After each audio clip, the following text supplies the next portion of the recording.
Rain or shine, Dr. Mercury is on the grind.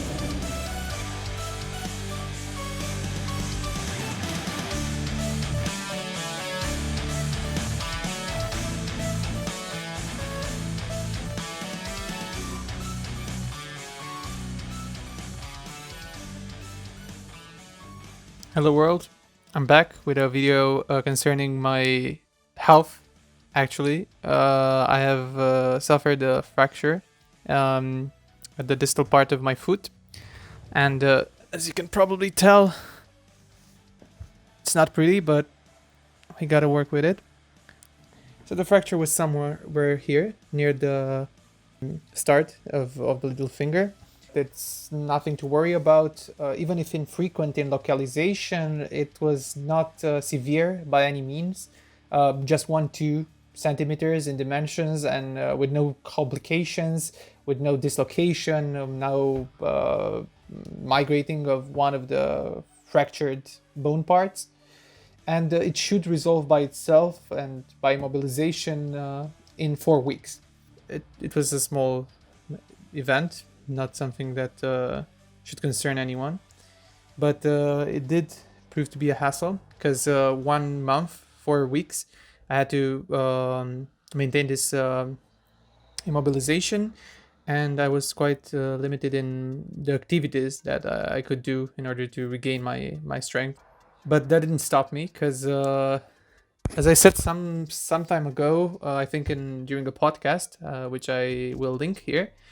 I love this kind of activity, the Ringfit Adventure, blending video games into fitness. So I wanted to show you the tools of the work, So these are the Joy-Cons. Everyone knows them. They're the red and blue, the most typical Nintendo Switch Joy-Cons. But this ring and this strap are the ways in which Ringfit measures actually the correct way that hopefully that you perform the exercises. First, you have the strap, red Joy-Con. You put it somewhere near your leg. You put it usually on the left leg, on the thigh. Then we have the Ringfit. This thing looks really flimsy. At first, when I hold it in my hand, I was like, this gimmick will just break so easily when I'm gonna use my manpower in order to show my strength, So I was pleasantly surprised that both the leg strap and the Joy-Con are quite resistant to stress and are wonderful sensors as well. They give this nice feedback. You've reached the limit of the exercise and you need to maintain it there. They're quite versatile in the exercise they let you perform, but they did come with a steep price at the beginning. I gave something like what is it, $80-$90, something like this. I think is the full price that they charge you for the physical version of the game, and also the two accessories that I've showed you before. So in spite of being somewhat gimmicky in look and me having a history of gimmicky things that I trusted and then had a falling out with in time, here comes in mind Wii Fit controllers and Xbox accessory that turned your Xbox into somewhat of a gun or something like that. No, this one has proven to be quite helpful, and I hear that the second game is coming, so maybe they'll use this kind of accessories in the future, and then you'll get a somewhat fair price for the whole package if you use it for 2 games instead of 1, right? I forgot to mention, I didn't even know the Joy-Cons did have this, but only the blue one is the one that registers in Ringfit. They have a motion sensor here. Not a motion sensor, an IR sensor. That's what it's called. Yeah, right. So an IR sensor that can measure your pulse. Why did they program that? I think they knew they wanted to make this game, the Ringfit game, for a long while, because otherwise they wouldn't have designed the whole system around it, right? So it somewhat works. You put your thumb here, You stay like this for, I think, something like 10 seconds, and you can see the waves of your pulse. And I tried to use my Garmin watch at the same time and try to monitor the heartbeat. And it was somewhat similar, somewhat close by. So I think it works pretty well, and it's a good way of them knowing that you have managed to perform the exercise, but not destroyed your whole body by doing that. That you don't strain your heart too much. And they do give you helpful tips like maybe you should take a break, drink some water, things like this, in order to help you make the right decision for your body at that time. Yeah. So cardiologists would be happy knowing that gamers do take care about their pulse and their hearts. I think it's a valuable tool to have right now in the pandemic, and I now have used it as a tool for recovery as well. A great thing about this game is that it permits you to limit the amount of exercises, the amount of strain you put on your foot, or any other part of the body for that matter, by choosing which exercises you perform, but also by auto-completing or skipping certain strenuous activities throughout your body. I tried this kind of activity 2 weeks after the traumatic event, which maybe I should tell you something about. It was during a basketball throwing at the hoop kind of activity. I jumped and I just was solo, so no kind of pressure from the outside players, trying to limit my activity. But I jumped really high for my own limits, and fell on a somewhat uneven footing, somewhere near the outer layer of the basketball court. I fell on the lateral part of my foot and managed to fracture the base of the 5th metatarsian. So what can you do? You have to work with this kind of a fracture. The first thing is to immobilize the foot completely on both joints, the upper and lower one. What I could do was benefit from the game's alternative method of running.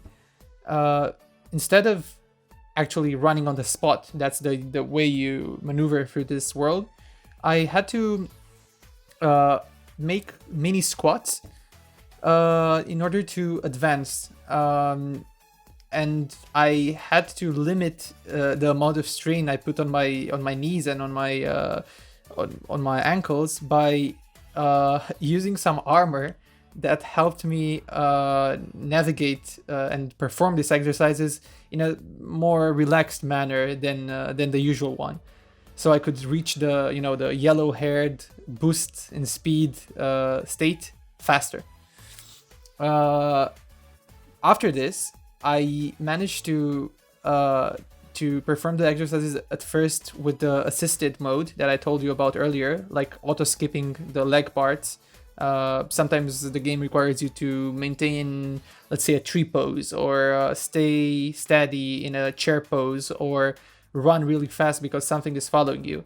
All these kinds of things were something I was afraid of at first, because I thought, my completionist mentality will kick in and I'm gonna hurt myself even more. Hopefully, though, I managed to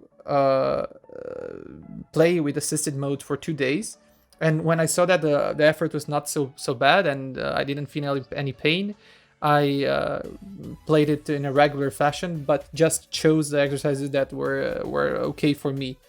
So no mountain climbers, no planks, no kind of yoga poses, which really tend to put a strain on your joints.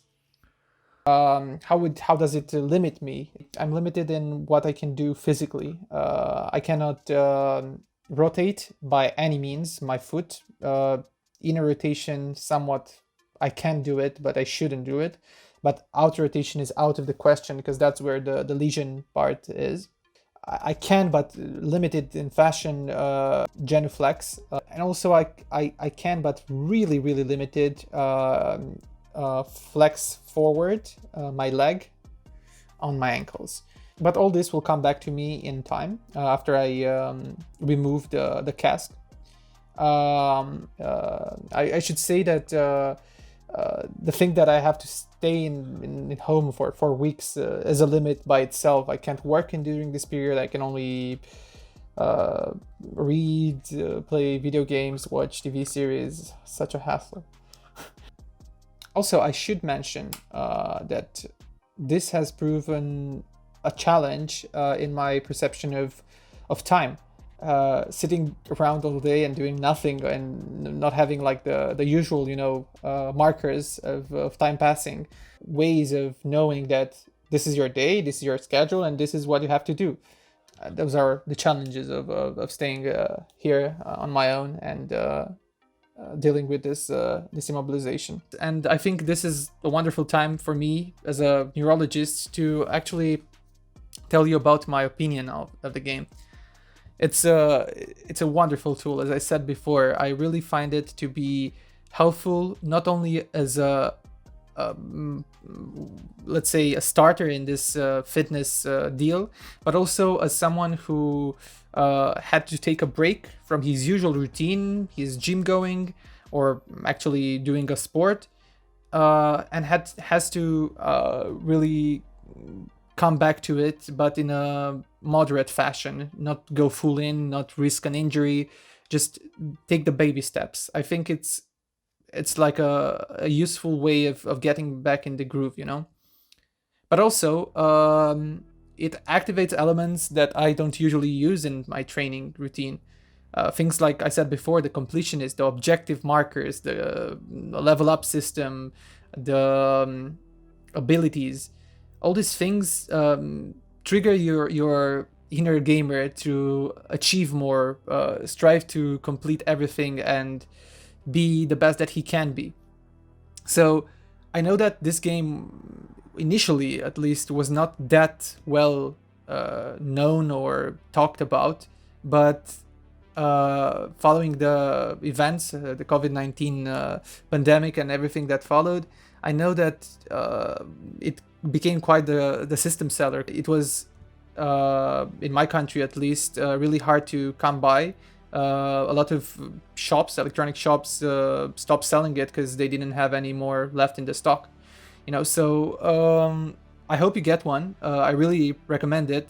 And I managed to talk to someone who I really respect in my practice, a physiokinetotherapist, concerning this game, and if he, as a person who really studies and focuses on people who need rehabilitation, who need tools, usually tools that they can use at home or in the proximity of their house, in order to get better, if he would recommend it further on. And he actually was quite interested in it and thought it was a great starting point, if nothing more. But usually the start is the most important part of any kind of activity. Once you get in the motions of the activity, you start to understand it and become quite familiar with it. So, in short, I truly recommend it. It's a wonderful experience. It is I'm somewhat closer now to the end of the game, so to say. But I heard that they practically make you play 3 times through it in New Game Plus and New Game Plus Plus. But I think the following 2 weeks, which I should use in order to fully recuperate, are gonna be spent trying to daily play this game and end it. And I hope this was informative. In order to further on talk about the Ring Fit, I await some comments or maybe some feedback. I heard some rumors also that a new game is coming, Ringfit Adventure 2. Some YouTuber I recently watched talked about how they mentioned it in a Nintendo's news wrap up, and that they are really happy and try to globalize the game even more, because they didn't expect some countries to appreciate it as much as they did. So it was a global success. That's really high praise, actually. People all over the world like this game and swear by it. So here's me, a doctor, doing my part as well to propagate a healthy gamer attitude. You really need to get off the couch or your computer gamer chair and try to incorporate some activity, some physical activity, some strain in your life, so you can do the things you like for a longer time, because who doesn't want to live forever, right? So yeah, thank you for the attention.